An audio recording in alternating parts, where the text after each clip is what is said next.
আমরা সবাই pay scale চাই, পে স্কেল বাস্তবায়নের জন্য যে দায়িত্ব পালন করতে হবে এই কথাটা কেউ বুঝে না। এই দায়িত্বটুকু পালন করতে কেউ পারে না, আর উল্টা আমাদেরকে গালিগালাজ করে। আমরা সেই 2018 সাল থেকে এই পে স্কেলের জন্য কাজ করে আসছি। দেখেন, পে স্কেল যদি ধাপে ধাপে দেয়, দ্রব্যমূল্য কিন্তু ধাপে ধাপে বাড়বে না, দ্রব্যমূল্য কিন্তু এক লাফে বাড়বে, দ্রব্যমূল্য এক লাফে বাড়বে, তাই না? আমাদেরকে যদি পে স্কেল 2 ধাপে বা 3 ধাপে দেয়, তাহলে দ্রব্যমূল্যও কিন্তু এক ধাপে বাড়বে, তখন সেটা কিন্তু আর 2-3 ধাপে বাড়বে না।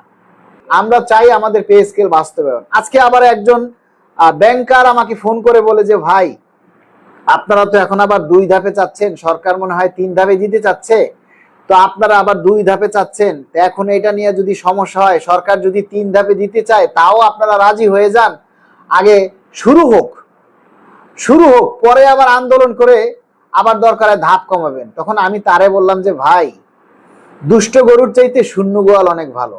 এখন আমরা 3 ধাপে এটাকে নিব, এরপরে আবার গেজেট হবে, পরে আবার আন্দোলন করে আবার সেখানে ধাপ কমাবো।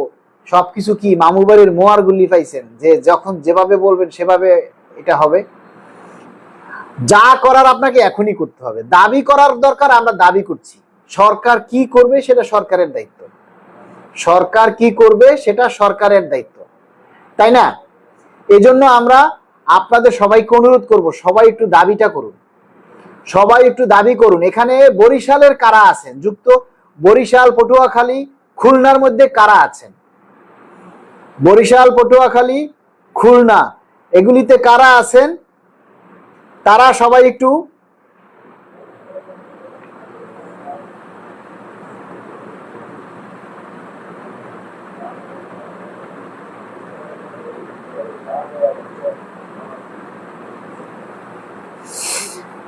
যারা পটুয়াখালী, খুলনা, বরিশালের মধ্যে আছেন, বরিশাল বিভাগে আছেন, তারা সবাই একটু বলেন যে এখানে বরিশাল, পটুয়াখালী বিভাগে কারা আছেন?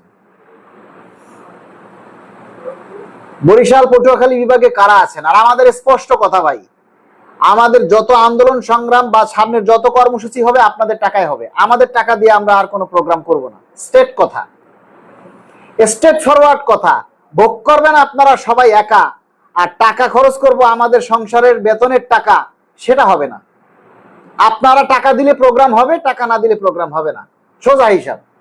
আমাদের বাবার জমিদারি নাই, বা আমার ভিটামাটি বিক্রি করে আমি ওই সুদে টাকা এনে ব্যাংক থেকে লোন করে, জিবি ফান্ড থেকে লোন করে আপনাদের জন্য কর্মসূচি করব, প্রোগ্রাম করব, ওই প্রেস ক্লাবে মিটিং এর আয়োজন করব আমাদের টাকায়, সেটা করব না, ইম্পসিবল। আপনাদের টাকা দিতে হবে, সবাই মিলে দিতে হবে। আপনি যদি যে বা যতটুকু পারেন ততটুকু দিবেন। আমাদের দেখেন, আমরা যেটা বলছি যে মাত্র 2000 কর্মচারী বা 1000 কর্মচারী যদি 1000 কর্মচারী যদি 100 টাকা করে দেন, তাহলে 1 লক্ষ টাকা হয়। 1000 কর্মচারী যদি 100 টাকা করে দেন, তাহলে আমাদের 1 লক্ষ টাকা হয়। আর এই 1 লক্ষ টাকা হলে আমাদের যে কোনো প্রোগ্রাম করতে কোনো কষ্ট হয় না। এখন আমরা কি আমাদের আপনারা যেটা মনে করেন যে আমরা আমাদের জমিদারি আছে, আমাদের বাসা বাড়ি বা আমরা সবকিছু থেকে ঋণ করে, লোন করে এরপরে আপনাদের জন্য আমরা কর্মসূচি পালন করব, সেটা ভাই অনেক করছি, এখন আর পারবো না। পটুয়াখালীতে যারা আছেন তাদের সবাইকে অনুরোধ করব, পটুয়াখালী, দুমকি, লেবুখালী, তারপরে হচ্ছে আপনার এই যে দপদপ্যা, বাউফল, দশপিনা, গলাচিপা, পটুয়াখালী সদর, বা এই সকল কর্মচারীরা যদি পটুয়াখালী আসেন, তাহলে তো পটুয়াখালীতে 20,000 লোক হয়ে যাবে। তো এত লোকের তো দরকার নাই ভাই, আমি মাত্র 5,000 লোক চাই পটুয়াখালীতে। আগামী শুক্রবার মাত্র 5,000 লোক চাই পটুয়াখালীতে। শিল্পকলা একাডেমি বিশাল একটা হল, ওটার ভিতরে 2000 কর্মচারী অনায়াসে বসতে পারবেন, এবং খুব চমৎকার একটা হল। তো পটুয়াখালীতে আপনারা যারা আছেন সবাইকে অনুরোধ করবো যে ভাই, দাবিটা তো আমাদের একার না, দাবিটা তো আপনাদের, তাহলে আপনি কেন সহযোগিতা করবেন না? আপনাদেরকে কেন আমাদের কথা বলতে হবে? এই শেষ সময়ে এসেও যদি আপনারা সহযোগিতা না করেন, তাহলে আপনাদের মতো পোড়া কপাল আর কারো থাকবে না।